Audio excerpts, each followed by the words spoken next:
O nosso guest hoje é o Daniel Araújo.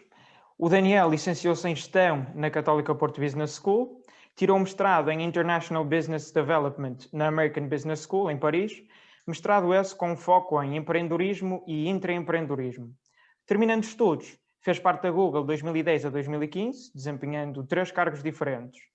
Em 2015, saiu da Google e cofundou a Attentive e foi o seu CEO até a sua exit, em 2020, ano em que se juntou à OutSystems, o quase decacorn que andou na boca dos portugueses e do mundo, da qual faz parte até hoje. Daniel, muito bem-vindo ao Ponto de Inflexão. Obrigado por teres aceito o convite e reservares esta hora para conversar connosco. Eu se calhar começo aqui com um termo que vi várias vezes associado ao teu nome, quer no teu handle de Instagram, quer mesmo sendo o título do teu blog, que é Reveries. E eu pergunto, o que significa Reveries e porquê esta designação? Muito obrigado, antes de mais, muito obrigado pelo convite. Todo o gosto em falar um bocadinho com vocês e contar-vos aqui um bocadinho a história do meu percurso. Espero que seja interessante. E muitos parabéns pela iniciativa, já agora. Sobre o nome do blog, eu sempre gostei muito da palavra Reveries, e até, como eu sei que não é uma palavra assim muito comum, no próprio blog eu até coloco a definição, mas gostava de vos explicar um bocadinho mais por detrás dessa palavra. Mas o que eu gosto nela é que reveries é estarmos num estado em que estamos a tirar prazer de um pensamento, de uma ideia, de algo que nós estamos assim a explorar e estamos entusiasmados com essa ideia, não é? Portanto, diz quando nós estamos a navegar nas nossas ideias e estamos ali quase num estado de fluxo nessas ideias, isso é ter uma reverie. E eu sempre gostei, como eu vi o blog e muitas das ideias que eu vou explorando, particularmente ligadas à área de economia e gestão, não é? É um bocado essa ideia de cada artigo ser uma reverie quase, não é? De cada artigo é uma ideia que eu estou a explorar e que eu sempre gostei de escrever, mas sempre tive de quer ver o artigo e tenho que o rever 10 vezes e 20 vezes e ele nunca está terminado. E era um bocadinho para me forçar a que o artigo não tem que estar completo porque é só uma reverie. Portanto, é só uma ideia que é incompleta e que se calhar posso escrever um segundo artigo que é uma revisão do primeiro e está tudo bem, mas tem é que sair. E, portanto, ainda estou nessa jornada de cada vez ser melhor a fazer isso, de ter a ideia e não ter problema nenhum em escrevê-la e o objetivo principal é ótimo que as pessoas leiam, mas mais do que tudo é mais importante para mim para organizar as minhas próprias ideias e conseguir documentá-las. Portanto, é um bocadinho esse o conceito por trás disso e espero este ano conseguir fazer mais dessas ideias e que as partilhe mais também. Como é que te surgiu a ideia de começares um blog? Eu sei que em círculos assim de empreendedorismo e tecnologia mais em Silicon Valley é uma prática bastante comum. Por exemplo, o do Paul Graham, que muita gente também já deve ter ouvido falar, e outros blogs desse género. Como é que te surgiu essa ideia de começares um? Eu sempre gostei e sigo ainda hoje imensos blogs e acho que hoje tem uma péssima fama, não é? Portanto, ter um blog em vez de ter uma conta de Instagram é uma coisa meio estranha, não é? E eu sei disso, mas eu acho que é um formato que eu gosto muito mais, honestamente. Eu gosto muito mais de ler, acho que é um mídia muito mais interativo do que as pessoas pensam, não é? Porque somos nós que controlamos a velocidade a que lemos, se queremos reler, se queremos disparar aquele artigo a meio e ler alguma coisa paralela que nos vai dar contexto. Portanto, eu acho que o ato de ler é a melhor maneira de consumir informação, para mim. E o ato de escrever é a melhor maneira de organizar o pensamento. Portanto, o blog acaba por ser um formato onde eu consigo fazer isso. Eu já tive vários blogs ao longo da minha vida. Já tive uns só relacionados com empreendedorismo, que eu fiz ainda em 2010, estava na Google na altura. Tinha um blog que era Nova Web, que esse aí era mais do que um blog e nós tínhamos até uma base de dados de startups em Portugal, portanto já tinha uma estrutura até bastante sofisticada, para além do blog em si. E este aqui sempre era uma forma de ter algo que era um local que era mais meu, não é? Portanto, eu cheguei a ter conta de Medium, ainda tenho conta de Medium, tenho lá alguns artigos, mas na verdade ter o nosso próprio espaço acho que é diferente e obriga-nos a estruturar as coisas de maneira diferente e não fico limitado por aquilo que o Medium me permite fazer ou o Instagram ou o que quer que seja. Sempre gostei muito mais desse formato, portanto eu sempre quis fazer isso. É uma questão depois de encontrar a cadência certa, a forma de trabalhar certa. Isso é que sempre falhou e hoje em dia ainda estou um bocado à procura dela, não acho que esteja otimizado de maneira alguma. Mas ainda acho que é um formato que toda a gente diz que já morreu, mas na verdade eu sigo imensos blogs que são ótimos e continuam a partilhar ótimo conteúdo e eu acho que a palavra escrita nunca vai desaparecer da internet, portanto se calhar nos vamos chamar blog ou vamos chamar outra coisa qualquer, mas eu acho que o conceito não vai desaparecer de maneira alguma. Já agora, Daniel, consegues recomendar assim 1 ou 2 blogs destes que sigas? Sim, claro. Posso dar, deixa-me cá ver. Há um que eu mais gosto, talvez o blog que eu acho que é mais incrível e que todas as regras que nós vemos sobre como escrever e como aumentar a nossa audiência, esse blog faz tudo ao contrário. E é um blog com um sucesso gigantesco que chama-se Wait But Why. E é um blog que ele escreve muito raramente. Quando escreve, são textos absolutamente gigantescos que é preciso horas para ler aquilo, é quase um livro, e tá bom, e está excelente. E ele desenha o gráfico, o aspecto gráfico é bastante antiquado para a internet, mas o conteúdo é inacreditável, não é? Portanto, é um blog que eu gosto imenso. Já agora posso dar assim mais dois muito rapidamente. Há um sobre sobre estratégia que eu gosto bastante, que é um bocado a minha área ainda hoje de trabalho, que se chama-se Stratechery. Portanto, que é um blog também super, super interessante. E por último, um mais de economia, que eu gosto bastante, que se chama Marginal Revolution, que é um professor, é o Tyler Cohen, que é um professor de economia americano, também tem um ótimo podcast já agora, que é o Conversations with Tyler.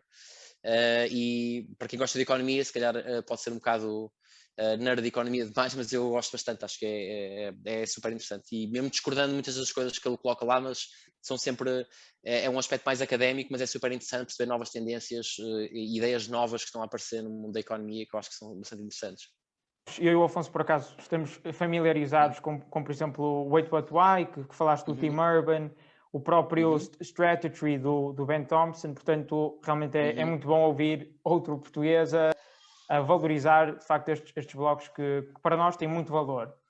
E mencionaste que a Nova Web foi basicamente o primeiro protótipo de um blog, que não seria bem, e eu pergunto, que me pareceu mais, aliás, não um blog, e tu clarificarás, mas se calhar um TechCrunch português, um sítio para nós estarmos a par das pessoas, das empresas, que especificamente em Portugal estão, digamos, na vanguarda. E, portanto, eu pergunto, o que é que te levou, de facto, a criar a Nova Web? Sim, eu criei a Nova Web, na altura estava a viver eu acho que estava em Dublin na altura, pelo menos quando comecei a ter a ideia, e eu comecei simplesmente porque estava a seguir, já estava a trabalhar no mundo da tecnologia, e estava muito interessado em seguir as empresas portuguesas, startups pequeníssimas que estavam a surgir na altura, e chegou uma altura em que guardar tudo em abas do Chrome chega a um limite, ou ter notas em todo lado, ou escrever algures, e portanto eu comecei a fazer, até começou antes de ser um blog, na verdade começou por ser uma base de dados básica que eu fiz, com a ajuda do meu irmão, que é programador. Fizemos uma base de dados super simples, que era só ter o nome da startup, link, quem são os fundadores e mais alguma informação. Super simples, e assim sempre que eu encontrava uma, eu guardava lá. E ia fazendo essa base de dados muito, muito simples, mas que me ajudava a fazer coisas. E o que aconteceu foi que depois eu comecei a guardar, a fazer clippings quase de notícias associadas a essas startups, e depois havia imensos dados que eu não tinha, mas gostava de saber. Havia empresas lá que eu gostava imenso, parecia um projeto interessante, mas não havia nenhuma informação sobre isso, então decidimos adicionar o blog. E esse projeto, por acaso, foi super interessante para mim, eu adorei fazê-lo, fizemos-lo durante 5 anos, depois quando lancei a Attentive, quis-me focar a 100% na Attentive, foi simplesmente por isso que nós não seguimos com a Nova Web. Continuaria a ter mercado hoje, se calhar tinha muito mais ainda hoje do que tinha na altura, mas foi mesmo uma decisão de querer me focar na empresa que eu estava a lançar na altura e não quis continuar. Mas foi um projeto ótimo porque começou com essa base de dados startups, adicionei o blog, depois várias pessoas que me foram contactando a dizer adoro o projeto, posso ajudar de alguma maneira. Eu disse, por acaso eu até gostava de fazer um job board só para startups portuguesas, e se quiseres fazer essa parte, ótimo. Então outras pessoas disseram, olha, eu por acaso até gostava de fazer uma newsletter, que era apanhar as startups que nós encontramos esta semana e os job boards e pegar nas notícias e fazer uma newsletter semanal onde nós enviamos. E depois fizemos eventos, e portanto nós começamos assim a crescer o projeto, sempre de forma voluntária, nunca tivemos anúncios no site, nunca foi um projeto, nunca tivemos nenhum plano de negócio, nada disso. Aliás, sempre disse que o projeto nunca seria isso, e algumas pessoas que vinham falar connosco com essas ideias legítimas, que era uma maneira de lançar projetos, como é óbvio, mais que legítima, mas que não era a que eu queria. E, portanto, eu acho que era um produto que estava a ser gerado pela comunidade e que estava a ser alimentado pela comunidade. E foi esse o caminho que nós queríamos fazer. Portanto, de forma muito orgânica, as pessoas foram chegando mais, o número de pessoas a subscrever a newsletter foi aumentando. Portanto, conheci imensos empreendedores que eu não conhecia ninguém a sair de Portugal. Para estudar, como vocês disseram no início, ainda fui ter mostrado para fora, não tinha qualquer tipo de rede na área tecnológica, e na verdade, quando voltei para Portugal, a minha rede foi a rede que eu conheci através da Nova Web, que eu fui conhecendo algumas pessoas. Portanto, acabou por ter imensas coisas positivas que surgiram por causa desse projeto. Portanto, é um projeto que ainda olho para o passado e vejo com bastante carinho. Sim, eu acho que tanto eu como o Rodrigo que tentamos seguir aqui digamos assim, o ecossistema de startups e de tecnologia cá em Portugal, e tentamos seguir, pronto, através se calhar de fontes muito dispersas, sei lá, de notícias ou do LinkedIn, etc. Acho que era uma coisa que, se nós tivéssemos hoje em dia para, pronto, atualizada e para conseguirmos ver, seria uma coisa que, lá está, e até como tu disseste, com mais sucesso se calhar até agora do que na altura, já que o interesse por estas áreas tem vindo a aumentar tanto. Sim, sim. Sim, e acho que há mais. Há coisas hoje em dia que eram impensáveis na altura, não é? Nós termos isto pré-Web Summit, ali há uma fase pré-Web Summit e pós-Web Summit, que é os jornais não escreviam sobre nada de tecnologia, não é? Neste momento eu subscrevo ao público e recebo notificações agora da Feedzai, recebo uma ronda de investimento e é uma notificação que todas as pessoas que subscrevem ao público recebem. É uma coisa completamente impensável, mesmo com valores grandes, como foi o caso da Feedzai. Portanto, e há jornalistas que só escrevem sobre startups, como é o caso do Observador, tem uma pessoa que o faz já há bastante tempo. Portanto, felizmente já há mais cobertura mesmo assim, mas não é uma cobertura de projetos novos que estão a aparecer. Não é? Já é algo um bocadinho mais avançado. Por isso é que eu acho que ainda há bastante mercado. E há outra, nós na altura até estávamos na dúvida se escrevíamos em português ou em inglês, e mesmo assumindo que a grande maioria das pessoas que nos ia ler sabiam ler inglês, a nossa ideia sempre foi, mas nós queremos criar uma comunidade em Portugal, porque achamos que na altura havia a Startup Lisboa, havia o PTEC no Porto, e havia quase havia alguma coisa à volta dessas comunidades locais, portanto quase, ou das incubadoras, ou de alguns coworks que faziam alguma coisa, mas fechavam-se em si, não havia nada nacional. Isso para nós já era uma diferença, e era preciso primeiro quebrar essa barreira do que estar a pensar em receber a malta que vai ler de fora, mas que na verdade nós cá dentro nem sequer estávamos bem organizados, porque é que estávamos preocupados com a malta de fora, por isso é que decidimos escrever em português. E eventualmente poderíamos ter uma versão inglesa mais à frente. Podia ser, como eu estava a dizer, que nós íamos crescendo assim como cogumelos, iam aparecendo novas áreas do projeto, e esse podia ser outro, sem dúvida nenhuma, mas não era o nosso foco inicialmente.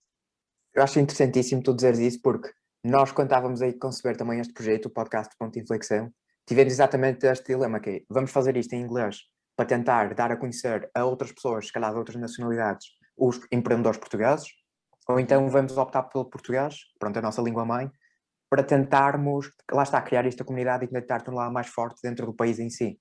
Portanto, pensámos Exatamente. um bocadinho mesmo na mesma linha, por isso é interessante. Eu acho que isso ainda faz muito sentido, e a ideia, a concorrência com um conteúdo de todos os outros países é muito difícil de bater, não é? Eu acho, e acho que em Portugal nós não temos assim tanta informação, de facto. Temos muita informação sobre o que acontece nos Estados Unidos, não temos nenhuma informação do que acontece cá. Portanto, acho que era muito mais difícil de criar essa faceta. Pode ser uma abordagem diferente, como é óbvio, mas eu percebo perfeitamente o vosso caminho, acho que fizeram muito bem. Pronto, então se calhar o nosso podcast pode vir a ser ponto de inflexão, essa tal one-stop shop de notícias e de conteúdo de startups portuguesas. Iremos ver. E tu falaste que... Vamos tentar.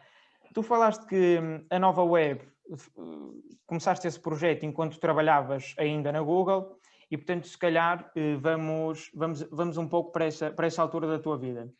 Fizeste parte da Google 2010 a 2015, e uma pergunta que que eu tenho sempre em mente quando penso na Google e gostava de questionar, e agora chegou o momento, é de facto sobre a cultura empresarial da Google, porque fala-se e é visto como um fenómeno no mundo empresarial da cultura da Google, que eles vão a distâncias extremas para garantir, acho eu, a felicidade dos seus colaboradores, os seus trabalhadores. E eu gostava de saber se sentiste isso na tua estadia lá. Completamente. Eu entrei na Google, tinha 22 anos, portanto não tinha qualquer tipo de... Tinha alguma experiência, fiz alguns estágios antes disso, mas não... mas eram coisas pequenas, muito esporádicas. Foi a primeira vez que entrei numa organização e aí tinha que absorver a cultura e aprender realmente a trabalhar. E eu acho que tive a sorte gigantesca de começar numa empresa que não é única. Felizmente há cada vez mais. Na altura havia menos, mas mesmo assim havia no mundo das tecnologias. Acho que a abordagem não é assim tão diferente entre uma Google, uma Microsoft ou um Facebook, que na altura eram grandes escritórios que já havia na altura quando estava em Dublin, e acho que é uma abordagem muito diferente à cultura empresarial, portanto, isso sem dúvida alguma. Pode ser coisas que nós, hoje em dia, particularmente nesta altura, damos por adquirido, que é, não há horários de trabalho, não há aquela coisa de tens de estar às 9 na tua secretária, sais às 5 e se houver um projeto, sais à meia-noite. Não faz absolutamente sentido nenhum. Há objetivos definidos que vai do CEO que define os objetivos, que passa para os diretores, que passa por aí abaixo até chegar à pessoa de 22 anos que não faz a mínima ideia do que está a fazer e que tem que aprender a trabalhar, mas que tem que definir só os seus objetivos trimestralmente e só vou responder perante esses objetivos. Portanto, eu defino os objetivos, falo com o meu chefe e digo, olha, estou a pensar este quarter fazer isto. E ele diz, é interessante, falta isto, pouco ambicioso demais, nunca na vida vais fazer isto, e ajuda obviamente aqui a calibrar um bocadinho as coisas, mas essa é uma mudança que parece muito simples, e que parece até uma coisa que é mais burocrática, mas na verdade acaba por afetar tudo o resto, porque depois não há horários de trabalho. Pois não, porque se a pessoa vai atingir os objetivos, não tem que haver horários de trabalho. A pessoa precisa de ferramenta, precisa de autonomias para ter orçamentos para coisas. Se é para atingir os objetivos, está tudo bem. E isto multiplica-se em quase todas as tarefas que nós temos que fazer.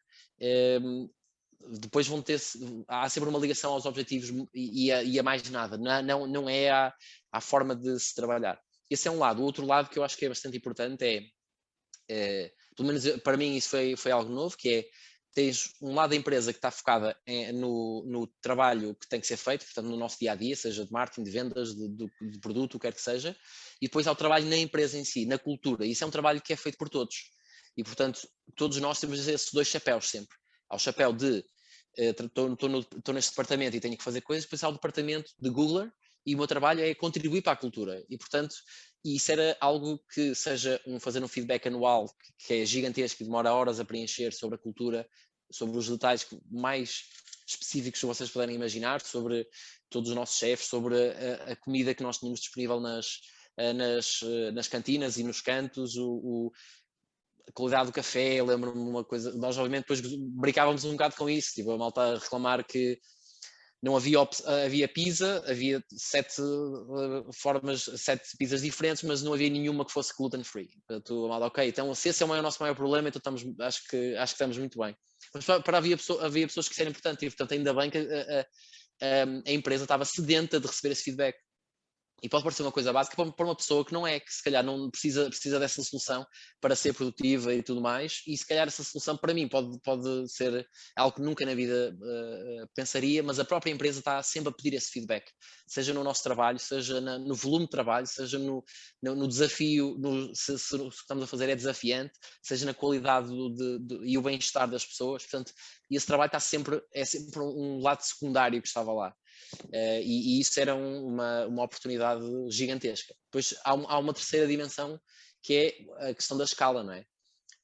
Nós na altura já estávamos a suportar 1.000 milhões de utilizadores. Quando eu estava em Dublin, estávamos a trabalhar com os produtos gratuitos, o Maps, o Chrome, etc. Nós, hoje em dia, são números completamente irrisórios, mas na altura foi atingir 1.000 milhões de utilizadores antes do Android ser o que é hoje também, e temos 1.000 milhões de utilizadores em todos os produtos. né? Hoje provavelmente a Google tem 1000 milhões em todos os produtos, em cada um, aliás. E essa questão da escala de podemos fazer tudo. Podemos fazer um produto de mapas, como podemos fazer um produto qualquer, temos mercado, temos a cultura certa e temos os engenheiros certos, e essa noção de não há limites é algo também muito libertador, particularmente numa fase inicial em sentimos que temos tanto para explorar. Eu acho que acabaste de conseguir converter metade das pessoas que vão estar a ouvir isto para mandarem candidaturas para a Google, por isso, bom trabalho, bom trabalho. Mas já agora não, é a Google, mas eu agora estou na OutSystems e a OutSystems faz exatamente o mesmo. Exatamente o mesmo, e não são as únicas. E, portanto, tenho a certeza que grandes empresas tecnológicas precisam, eu digo tecnológicas porque é o setor que eu conheço, já agora, provavelmente, aliás, provavelmente não, há garantidamente excelentes culturas fora do mundo da tecnologia. No mundo da tecnologia é quase, se não tiveres um tipo de cultura que se preocupa em evoluir, e como nós medimos a forma como as pessoas gostam do nosso produto, também temos que medir o produto empresa, não é? E também temos que medir a sua qualidade. Senão as pessoas saltam e vão para outro projeto. Portanto, mais depressa as pessoas mudam porque a cultura não é certa, porque não gostam do chefe ou da forma como essa interação é feita, do que pelo salário ou pelo que quer que seja. Por isso cada vez mais vai ser absolutamente determinante ter esse aspecto. Mas sim, as candidaturas à Google, percebo que se forem à Google, se forem à OutSystems, recomendo vivamente também. Sim, eu acho que era interessante agora passarmos aqui por uma fase em que tu tiveste vários anos na Google e já descreveste um bocadinho a tua experiência. Nós gostávamos de perceber um bocado como é que essas experiências, essas aprendizagens todas que mencionaste, informaram depois a tua atividade empreendedora na Attentive. Ou seja, tu quando sais da Google crias esta startup, se calhar faz sentido também descreveres o que era a empresa, ou qual é que era a ideia inicial, como é que ela surgiu, e depois também como é que as aprendizagens dessa cultura muito mais estabelecida, muito mais global da Google, informaram também este percurso. Então, a Attentive era uma startup que fazia um software empresarial que ajudava as empresas, particularmente a dar alguma inteligência à parte de, ou pelo menos alguma proatividade à parte das vendas. Portanto, hoje em dia, qualquer processo de vendas é extremamente manual, ainda assim, não é? Há um que é em papel, ainda existe, mas a maioria, mesmo assim, registram num software. Mas se nós registarmos uma em cada 3 vezes e não registramos se falamos com o cliente ou não, e portanto essa informação dispersa, depois nós não conseguimos fazer nada com ela, fazemos muito pouco. E era uma queixa que nós ouvíamos muitas vezes de nós queremos usar essa informação para tentar prever como é que as vendas vão ser, perceber onde é que nós podemos melhorar, e simplesmente os dados não estavam lá. Portanto, nós queríamos primeiro resolver esse problema, criar um sistema que conseguisse perceber os erros, os dados que estão em falta e conseguisse sugerir melhorias. E depois, resolvendo esse problema, nós ficamos com uma oportunidade muito maior, que era de encontrar os padrões e perceber, olha, aquele vendedor é melhor para vender para esta indústria, ou aquele vendedor normalmente ele precisa de 3 conversas com o cliente durante um espaço de 1 mês e meio e a probabilidade de fechar o negócio é muito maior. Portanto, há imensa coisa que nós podemos fazer em cima desses dados. E nós vimos um bocado o Attentive quase como um assistente que estava ao teu lado, organizava a informação por ti, dava-te um briefing diário a dizer estas são as tuas prioridades, este é o teu potencial cliente que está mais perto de fugir, portanto é aquilo que tens de priorizar. Portanto, tínhamos ali tinha a ver com dados, que ainda hoje na OutSystems é algo que eu estou a trabalhar também, mas era um bocado essa a ideia, e a razão pela qual ela surgiu foi quando eu estava a trabalhar na Google em Londres já. O meu trabalho lá era como analista dentro de uma equipa de vendas, portanto fazia data science aplicada às tendências de alguns setores, para os maiores clientes da Google no Reino Unido, tipo Toyotas e Coca-Colas e essas coisas. E de facto eu conseguia a informação de mercado, eu tinha dados fantásticos, eu conseguia fiz imensos projetos interessantíssimos com dados externos, mas quando nós queríamos olhar para os dados internos, que apresentações é que nós fizemos, quem é que fez, que equipas diferentes, e esses dados de facto eram muito difíceis de os ter, e todas as semanas nós estamos sempre a chatear a malta das vendas, por favor preencham a informação, senão nós não conseguimos fazer nada. E era uma luta, e eu percebo as equipas de vendas que diziam, o nosso trabalho é vender, não é estar a preencher coisas. Então temos paciência para isto, não? Eu tenho aqui vender, isso é que me vai pagar o bónus. E é legítimo, portanto o software devia automatizar isso. E foi aí que surgiu um bocado essa ideia. Nós gostávamos mais dessa parte, para fazermos a parte da inteligência, da proatividade, que era se calhar a parte mais entusiasmante disto tudo, tínhamos que resolver o problema dos dados primeiro. Portanto, foi um bocado esse caminho que surgiu ainda na altura da Google, e depois iniciamos essa jornada na Attentive. Em relação à cultura daquilo que nós trouxemos, foi gigantesco, sem dúvida. E a questão foi, eu, quando estava em Paris ainda, portanto, antes de entrar na Google, como parte do meu mestrado, nós tínhamos que fazer um projeto de uma empresa. E já na altura eu estava a trabalhar fiz um projeto durante esse ano inteiro, já estava o meu irmão já me estava a ajudar, que o meu irmão depois foi também meu co-founder da Attentive. Nós tínhamos um projeto, já estava bem estruturado, tive um ano a trabalhar nele, estava bem estruturado, portanto então estávamos ali na dúvida se lançávamos esse projeto até, já na altura, ou então eu entrava na Google. Depois tive a proposta da Google e decidi não avançar com esse projeto e ir para a Google. E, portanto, os 5 anos que eu estava na Google, já tinha estava sempre na minha cabeça de que vejo alguma ideia seja da cultura, seja como é que a Google recruta pessoas, seja como é que a Google promove pessoas, seja como é que a Google pensa em novos projetos e lança produtos, e produtos falham assim de forma completamente incrível. Como é que nós reagimos a isso quando há uma falha gigantesca? Portanto, e sempre que eu via esses artefactos da cultura, guardava-os e ia juntando ali o que é que dizer, isto faz muito sentido. Vi alguém que a empresa, há um exemplo famoso que na altura a diretora de produto fez uma mudança no produto e disse, vamos pôr 3% do tráfego da Google aqui só separado para fazer um A/B testing, e esqueceu-se de ligar de volta. E então isso foi milhões que a Google perdeu. Ficou 3% acho que era 3% do tráfego que não recebia anúncios. Era um teste, era para ver se as pessoas clicavam mais na versão sem anúncios. E então esqueceram-se de voltar a ligar aquilo. E então foram milhões e tudo bem, aprendemos como é que nós podemos meter alarmística para que isto não volte a acontecer. E vi pessoas que, do report que fizeram do erro, isso vale-lhes uma promoção. Não é? Porque foi bem feito, foi bem pensado, está garantido que não vai acontecer outra vez, está implementado, sabemos as equipas. Portanto, isso são várias coisas que dizem, isso é genial, okay, isso é uma boa maneira de gerir este tipo de coisas, porque vai haver erros e vai haver asneiras, de certeza. Portanto, foi um bocado depois perceber como é que eu podia traduzir isso para uma escala pequeníssima, não é? Para uma nano-escala e não numa empresa de 50 mil pessoas. E havia coisas que se aplicavam e havia coisas que não se aplicavam, não é? Mas esta questão de pensar em objetivos e conseguir estruturar as coisas, acho que sim, acho que foi absolutamente determinante para a cultura da Attentive depois. Pronto, então falaste que em suma, se calhar importaram para a Attentive, como estavas a dizer, algumas práticas e algumas particularidades da cultura empresarial da Google.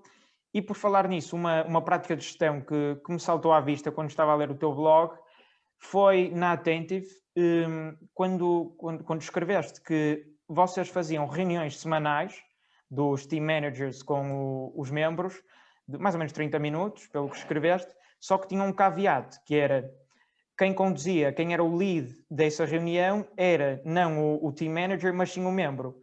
Eu achei essa prática muito interessante e gostava de saber um pouco mais se achas que teve frutos e também se há outras práticas de gestão da Attentive, ditas assim mais atípicas, que te lembres que tiveram um bom resultado. Sim, essas reuniões foram bastante interessantes. Isso é claramente algo que existia na Google e esse é um ótimo exemplo, porque era algo que nós tínhamos na Google que eu não via aqui em Portugal, não via muitas empresas que faziam isso ou que valorizavam esse tempo, e muito menos nessa inversão de papéis quase, não é? De quem é que estava, não era o chefe que estava a liderar a reunião, era a pessoa que definia aquilo que queria discutir, se queria falar só sobre algo tático, sobre estratégia, queria falar de carreira, está tudo certo, não há problema nenhum. Foi claramente importado da Google. Agora, mais uma vez, há várias empresas que fazem, e hoje em dia faço isso na OutSystems também. É uma prática absolutamente fundamental, porque, e particularmente não para falar de coisas estáticas. Portanto, há aí uma coisa é, estamos a reunir para sincronizar trabalho, não é? Ok, o que é que estamos a fazer? Estou a fazer isto, encravei aqui nisto, ok, isso é coisas estáticas que são importantes. Mas não é o conceito destas reuniões. O conceito destas reuniões e muitas vezes as conversas começavam só com como é que correu a semana, não é? Só isto. E a pessoa dizia, pá, olha, não foi uma grande semana, sinceramente, foi uma semana super frustrante porque houve aquele projeto que não avançou, depois perdi imenso tempo e senti que não fui valorizado por esse trabalho, esse tempo que eu investi. Ou dizer, olha, eu precisava de aprender mais sobre analytics, não faço ideia do que eu vou fazer, mas preciso mesmo de dar esse salto. Portanto, é a altura muito mais de técnicas muito mais próximas do coaching, não é, que o manager precisa de ter, mas sempre uma abordagem muito socrática, de fazer perguntas só, de dizer como é que tu achas que tu lidaste com esse projeto? E se sentiste bem, como é que foi falar em público? Achaste que tinhas as ferramentas para isso? E isso ajuda imenso, porque a pessoa depois vai sentir-se cada vez mais à vontade para conseguir coordenar a sua carreira muito melhor. Não é? E outra questão que aconteceu várias vezes na Attentive é alguém que está a começar a ficar frustrado, nós conseguimos setar muito mais rápido. Muito mais rápido. E até temos um caso que nos aconteceu onde havia uma equipa que disse, pá, nós não queremos fazer one-to-one, estamos cheios de trabalho, não conseguimos. E eu deixei, ok, tudo bem, como é óbvio não vou impor, não é? E depois houve uma altura em que uma pessoa disse, olha, comunicou que ia sair. E eu, como é que a pessoa vai sair? Não, ok, bora falar com essa pessoa e perceber porque é que a pessoa quer sair. E a pessoa explicou, disse, estava frustrado com algumas coisas e a pessoa não guardou para ela, simplesmente não havia nenhum local onde pudesse falar sobre isso. E conseguimos resolver isso e foi ultrapassar. Mas depois, a partir disso, estão a ver? Por isso é que nós precisamos dessas reuniões. Porque há 3 meses que nós já tínhamos detectado que a pessoa ia ficar frustrada. E ela tinha toda a razão. Mas como a empresa está a 2.000 a hora, passa, não é? Deixamos passar, dizer, pá, não vou agora falar dessas coisas porque tenho que falar do projeto em si. Portanto, é uma reunião muito importante em que se eu que lidera para dizer como é que está aquele projeto e como é que está aquele projeto e não se vai ao nível mais abaixo. Esse é o problema. Essa é que é a diferença da pessoa. Se para a pessoa não é o projeto que é a coisa mais importante para falar agora, é a frustração, não sei o quê, então é isso que se vai falar, não há problema nenhum. Depois marco outra conversa só para falarmos do projeto. Não é? Mas é pouquíssimo tempo e sempre que as pessoas me diziam, particularmente outras startups, me diziam, mas isso é muito tempo, meia hora por semana. Eu dizia, meia hora por semana, tu daqui a 3 meses vais ter que investir uma semana inteira para resolver os problemas que já podias ter detectado. Portanto, é um investimento que garantidamente vai-te poupar tempo. Vai-te poupar muito tempo essa meia hora. Por isso, acho que é um bom exemplo do que é pensar se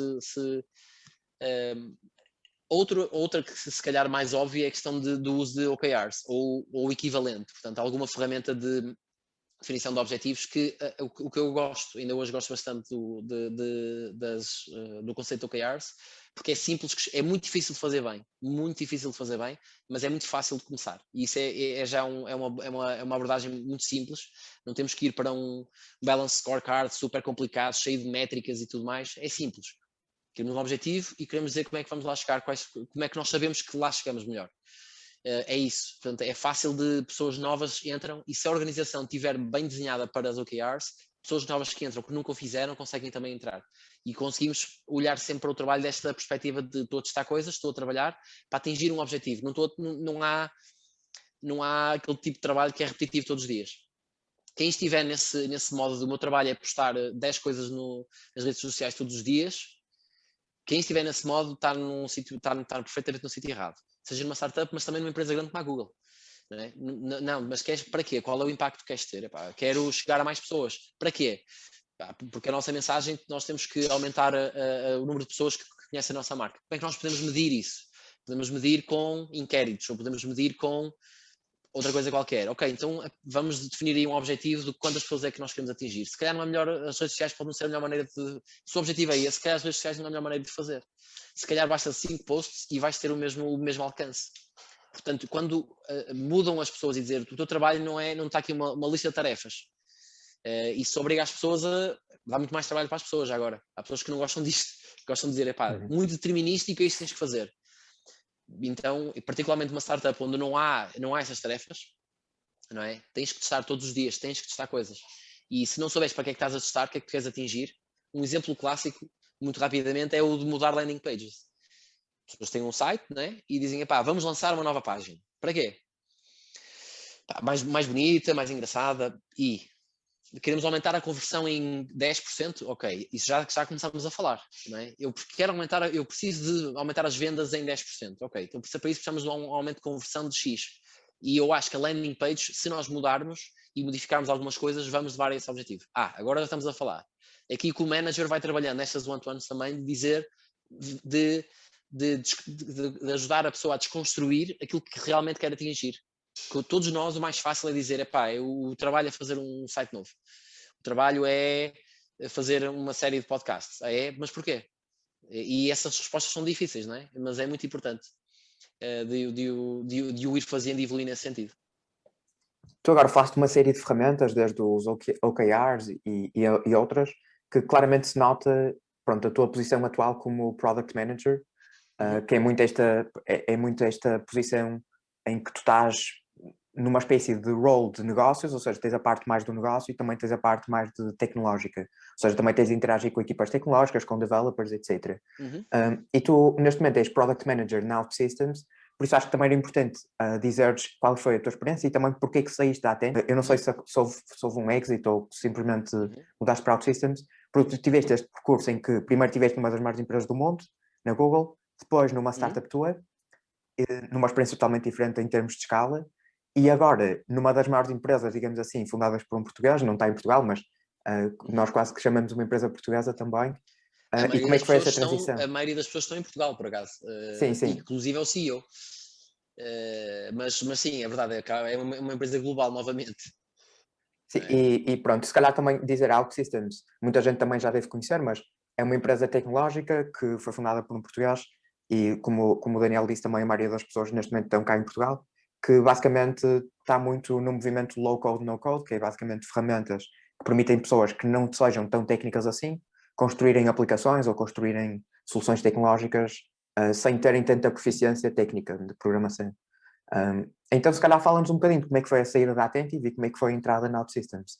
Sim, eu já conhecia a OutSystems antes, até quando estava ainda quando estava na Google, conhecia algumas pessoas que saíram da OutSystems para ir para a Google e isso foi uma empresa que eu sempre admirei porque é uma empresa que faz este ano 20 anos, portanto é uma empresa tecnológica e que tem um percurso incrível e que nunca lhe foi dada a devida atenção. Agora tem havido mais, felizmente, mas na verdade acho que particularmente estávamos a falar há pouco da Nova Web, e era muito interessante ouvir, falava-se de uma nova startup qualquer que recebeu um investidor super famoso e ninguém falava de OutSystems, e já na OutSystems tinha um produto, tinha clientes em dezenas de países, tinha um produto muito, muito sólido, era líder de mercado, aliás, criou mesmo uma categoria que não existia. Esta questão do low code foi um termo criado entre o Paulo Rosado e a Gartner, que é uma empresa de análise de mercado, que hoje em dia é assim a loucura, e é um mercado obviamente que eu acho que a OutSystems ainda está muito bem posicionada e que tem uma margem de crescimento muito grande, e portanto sempre me fascinou bastante a OutSystems e tive a sorte de logo nos primeiros meses, quando voltei para Portugal, de conhecer o atual vice-presidente de produto, o Gonçalo Gaiolas, numa sessão nós fizemos um programa de aceleração e como parte desse programa de aceleração tínhamos uma sessão de speed dating, onde conhecíamos malta de várias empresas. E conheci o Gonçalo nesse contexto, e nós em meia hora parece que ficamos a falar 5 horas, só falar de tecnologia, novas tendências, etc. E mantivemos sempre em contacto. E chegamos a trabalhar com a OutSystems, ainda na altura da Attentive, e quando começamos a trabalhar bastante mais na fase final da Attentive, nós ficamos ali numa encruzilhada onde ou nós conseguimos dar um salto a nível da Attentive, ou então para mim deixava de fazer sentido. Isso é uma opinião, é uma posição muito pessoal, não é? Portanto, eu quando saí da Google sempre disse, eu saio da Google, mas não é para fazer um projeto com pouca ambição. E sem dúvida nenhuma prefiro voltar para o mercado de trabalho, arrumar as malas, e se eu não conseguir ter o grau de ambição de criar uma empresa global, criar um mercado e se calhar emular muito mais uma OutSystems, não é? Nesse aspecto, e isso interessa-me, isso eu quero fazer, isto mais uma vez, é a minha decisão pessoal do que é que eu quero para a minha carreira, não é? Isso interessa-me, isso para mim é desafiante e eu quero tentar fazer isso pelo menos. No momento em que eu achar que tenho que começar a cortar partes da ambição e ter que fazer um projeto um bocadinho mais pequeno e se calhar a equipa eu queria crescer ou duplicá-la e já não posso e tenho que pensar já determinados clientes ou já começar a cobrar por serviços e não só pelo produto que é para acertar as contas, isso para mim deixou de ter interesse. E nós chegamos ali um bocadinho a essa encruzilhada na Attentive e como estamos a trabalhar já bastante com OutSystems, foi algo que surgiu de maneira muito natural e ainda hoje na função onde estou, de Data and Integrations, naturalmente que foi buscar imenso da experiência que eu tinha da Attentive, porque nós integrávamos com várias coisas e era muito este mercado, não é? O mercado acaba por ser o mesmo, de conseguir integrar com software e agora cada vez mais até no meu trabalho na OutSystems é muito ligado à área da inteligência do próprio software. Portanto, como estavas a dizer e muito bem, a OutSystems ajuda empresas a criar aplicações muito rapidamente.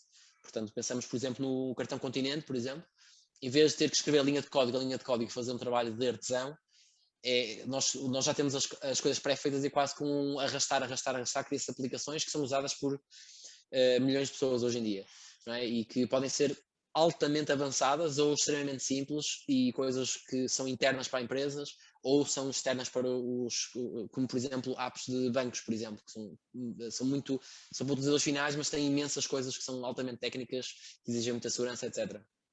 Portanto, a parte dos dados e a inteligência dos dados que nós conseguimos dar em cima é algo que a mim me fascina bastante e tendo a OutSystems é um desafio diferente, não é o mesmo da Google, que era na altura que já tinha 50 mil pessoas, nem era o da Attentive, que tinha uma escala muito mais pequena, mas a oportunidade que eu vi aqui como opção de carreira foi de vou-me focar numa área muito mais restrita, como CEO tens que fazer tudo, desde programei até na fase inicial, até ter que tratar do marketing, investimento e tudo e mais alguma coisa. Aqui não, posso-me focar numa área, conseguir ter um grau de profundidade muito maior numa área que eu adoro e que tem recursos para eu conseguir implementar essa visão. E na verdade até há partes da visão da Attentive que eu estou a implementá-las hoje em dia no meu trabalho no dia-a-dia, estou a fazê-lo numa escala muito maior, com muitos mais recursos. Portanto, na verdade acho que não, essa visão continua, simplesmente ela foi um bocado, foi absorvida e ela continua aqui na OutSystems. Como disseste, trabalhaste na Google na parte de Data Science, agora como PM na OutSystems, e eu tenho sempre em mente a tua alma mater, ou seja, tu és licenciado em Gestão e depois tens o mestrado também na American Business School, e eu pergunto, como é que foste adquirindo esses outros conhecimentos autonomamente, pela via autodidata, e gostava de saber como é que foste adquirindo de facto esse conhecimento. Só para também dar algum contexto, o Rodrigo estuda Direito e Gestão também na Católica do Porto e também tem muito interesse em entrar na indústria tecnológica, etc. E acho que há muita gente que se calhar vem de backgrounds não técnicos que depois querem fazer alguma coisa como analisar dados ou como ser product managers de produtos tecnológicos, etc. Acho que é mesmo interessante também perceber como é que isso acontece. Desculpa, Daniel, mas será dando aqui uma palavrinha? Realmente é isso, eu estou em Direito e Gestão, mas sinto que para aquilo que eu quero vir a fazer não basta de todo. E, portanto, vou sempre conciliando essa educação mais formal com ler livros, ouvir podcast e, eventualmente, curso online. E, portanto, quero saber mais sobre a tua experiência que eventualmente pode vir a ser similar à minha. Sim, eu concordo plenamente. Acho que é difícil também de na faculdade depois especializar mesmo na área de tecnologia, se nós pensarmos em produto e em data science, por exemplo, são duas áreas diferentes e que têm competências diferentes e que nós podemos especializar até dentro de cada uma delas, dá para especializar ainda mais ainda. Mas eu penso que há um conjunto aquilo que eu fui vendo o meu gosto por tecnologia eventualmente sempre tocou em produto de maneira alguma, de alguma maneira. Ainda quando eu estava na Google, na Attentive obviamente a criar um produto zero e agora na OutSystems como Product Manager. E a forma como eu vejo esta função para mim é mais fácil de categorizar da seguinte maneira. Como produto, se eu gosto de produtos e gosto de pensar em produtos, há três áreas que são absolutamente chave, que é perceber e estudar tecnologia, estudar o comportamento dos utilizadores e estudar mercados, o mercado em si onde eu quero trabalhar. Cada um deles, há quase uma lista de cursos que nós podemos tirar, não é? Por exemplo, a parte dos users tem muito mais a ver com analytics, perceber o comportamento das pessoas. A parte de tecnologia, de facto, é muito importante. Quando nós pensamos numa indústria especificamente, perceber, no meu caso, perceber a parte de o que é que está a acontecer em machine learning, que nós podemos absorver, portanto, é mesmo a parte tecnológica. Eu não tenho que programar disso, mas tenho que perceber, e tenho que perceber as tendências, o que é que está a acontecer. Portanto, essa parte de perceber a tecnologia exige um investimento diferente, mas pode ser... há coisas que eu preciso só de um curso no Coursera, há coisas que basta ler um livro, há coisas que preciso de marcar várias conversas com pessoas especialistas na área, aí vai variando. Portanto, eu tinha falado dessa questão da tecnologia, utilizadores e o mercado. O mercado é absolutamente chave também. Quando nós pensamos, por exemplo, se nós pegamos no mercado como é as redes sociais, perceber em que é, acima de tudo, o timing onde nós estamos, não é? Como é que está a adoção da tecnologia? Estamos numa altura onde se está a fragmentar esse mercado ou, na verdade, estão-se cada vez a juntar mais empresas e estão a criar produtos muito mais concentrados? Estou a dar um setor que eu até nem conheço assim tão bem, mas já comecei, vou terminando. Será que estão a caminhar no sentido do WeChat na China, que faz tudo, desde pagamentos e pedem seguros através da plataforma? Ou não, cada vez vamos separar, e eu uso uma aplicação para ler, uso uma aplicação para partilhar fotografias, uso uma aplicação para não sei o quê. Como é que o mercado está a fazer? O que é que está a surgir? É o Clubhouse, agora é o áudio? De que maneira? Portanto, perceber essas tendências, que não tem nada a ver com perceber a tecnologia. A tecnologia pode permitir mudanças no mercado, que os utilizadores, diferenças no comportamento dos utilizadores, muda a tecnologia e, portanto, tudo isso se interliga, mas para mim fica mais fácil ter essas três caixas e dizer, há uma área que eu gosto particularmente, eu preciso de dominar essas três áreas e pelo menos vou ter os ingredientes para começar a pensar em produto especificamente. O salto para a função de produto é bastante difícil, isso eu acho que sim. E na verdade, quando estava a recrutar do lado da Attentive numa fase inicial, nós temos muito esta conversa, não? Onde é que se vai buscar product managers? Porque não há um curso, não é? Vai-se contratar gestores, aliás, mesmo dentro da gestão há malta que se especializou em marketing digital, e é fácil de identificar essas pessoas. Programadores, sabemos muito bem também de onde é que eles vêm. A parte de produto é o mais híbrido de todos, é muito difícil. E há várias maneiras portanto, não há nenhuma forma perfeita, não é? Não havendo escola, mas dominando eu comecei a minha resposta para a parte dos ingredientes, porque acho que é mais difícil. Quando nós dominamos essas três coisas, a tecnologia, os utilizadores e o mercado, nós depois vamos a um meetup e nós vamos impressionar as pessoas quando nós dominamos essa área e percebemos o que é que o produto pode fazer, não é? Quando nós escrevemos um artigo a falar sobre um produto ou o que é que falta num produto, isso chama muita atenção, não é? Quando nós nos candidatamos a uma empresa, seja OutSystems mesmo, e que se calhar estão à espera de um Product Manager com mais experiência, mas se calhar com este conhecimento eu posso provar que na verdade vale o investimento de tempo. Também há casos onde empresas mais pequenas contratam pessoas sem experiência em produto, mas que têm que provar alguma coisa, não é? E vocês que estão agora a começar este vosso projeto, isso é um produto. O produto não tem que ser código, não tem que ser linhas de código. O produto pode ser toda uma experiência, não é? Portanto, a forma como vocês vão gravar, a qualidade com que fazem as coisas, e isso é absolutamente fundamental. Isso é um produto completamente, não é? Depois vocês podem medir a utilização, podem pensar na parte da tecnologia, podem pensar no mercado, como é que vocês vão abordar de coisas de maneira diferente. Podem aplicar isto a absolutamente tudo. Portanto, às vezes as pessoas pensam que têm que ir quase programar, não é? Para fazer um produto, para ter cá fora e provar que têm experiência. Eu acho que não. Nós todos podemos fazer produtos.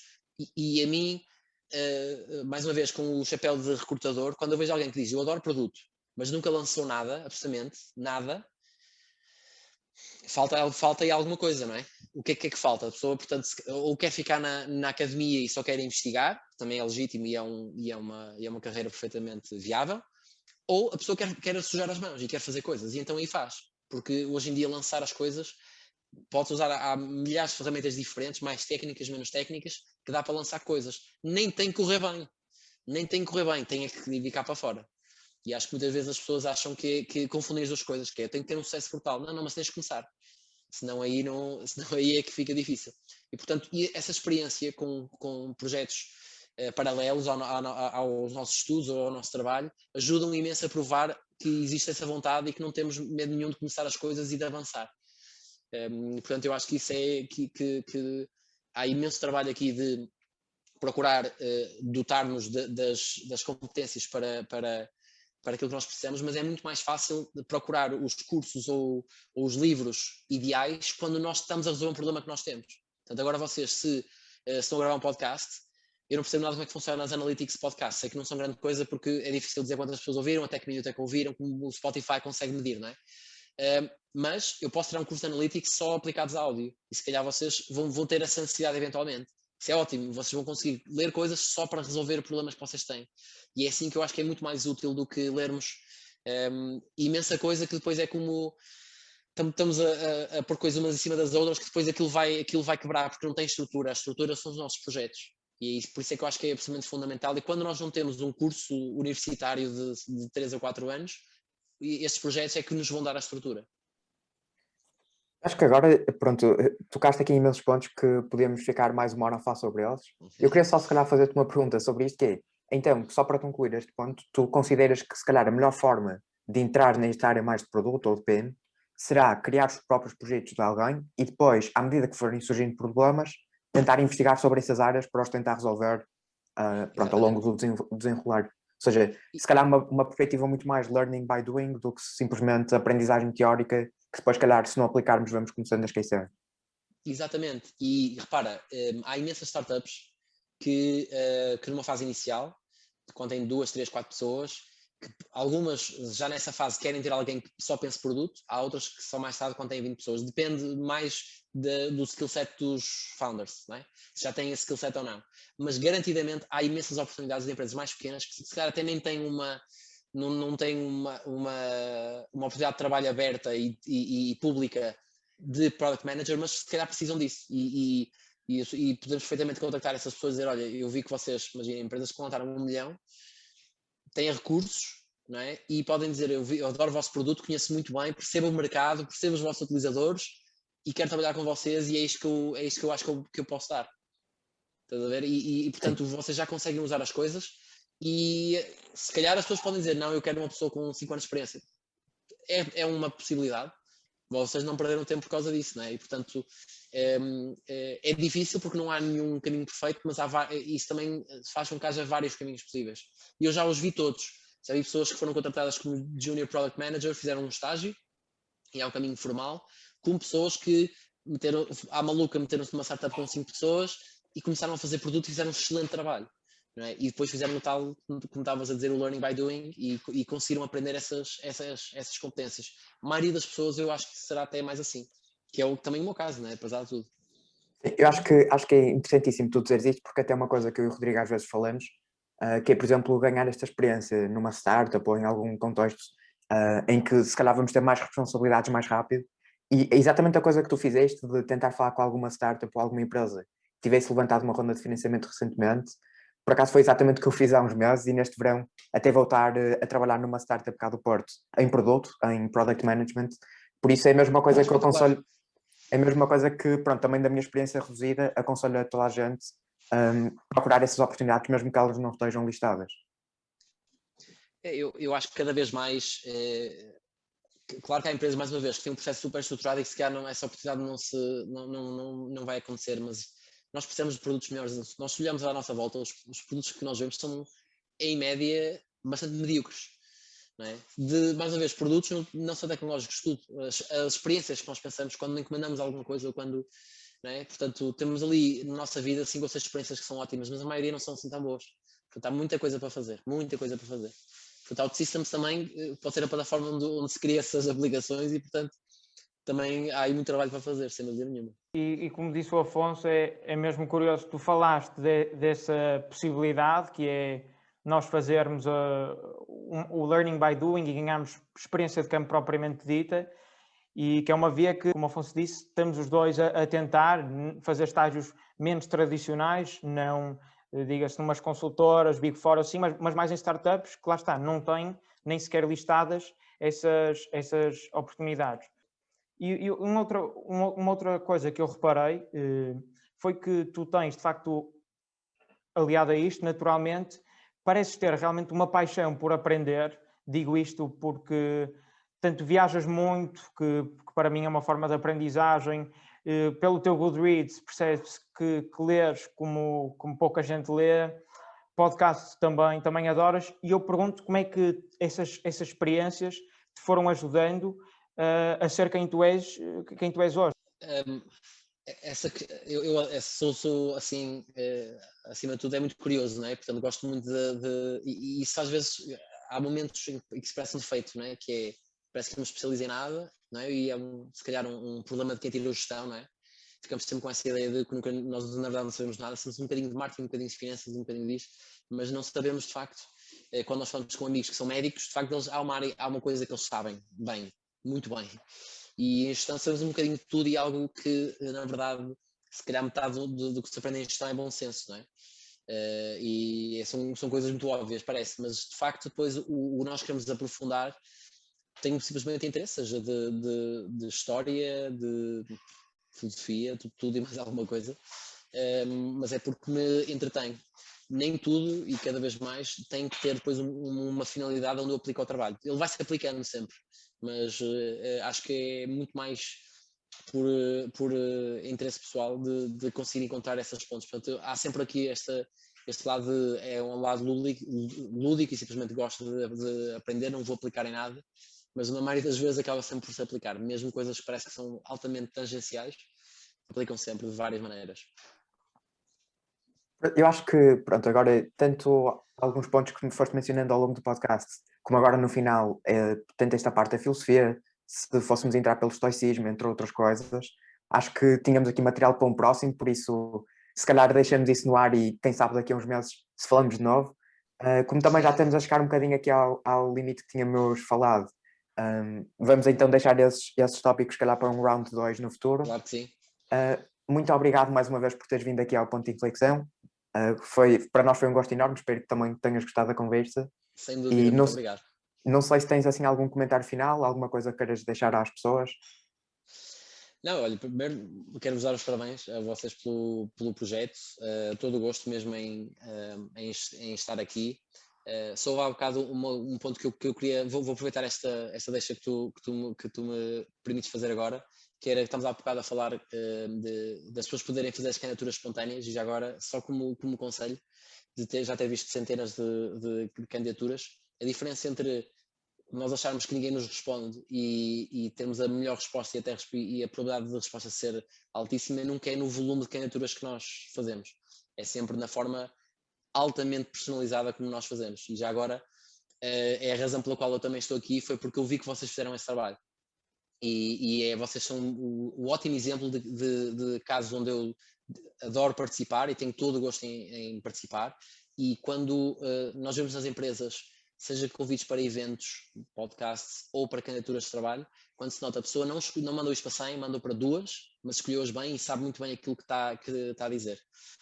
E faz um CV, se calhar, que é específico para aquela candidatura, só para aquela empresa. E diz, eu sou melhor para a empresa X por causa disto. Essa personalização, nós achamos sempre que é por volume. Se eu mandar 1000, alguém vai dizer que sim. Vale 0. É muito mais essa questão de aquilo que eu realmente gosto, aplicado numa coisa muito específica, e vou explicar o quão fundo eu fui. Portanto, e vocês foram o melhor exemplo disso. Por isso, muito obrigado. Daniel, obrigado e novamente, em meu nome agora, muito obrigado por esta conversa, foi realmente ótima e esperemos que no futuro tenhamos essa segunda ronda. Obrigado. Claro que sim. Muitos parabéns e um abraço. Obrigado. Obrigado.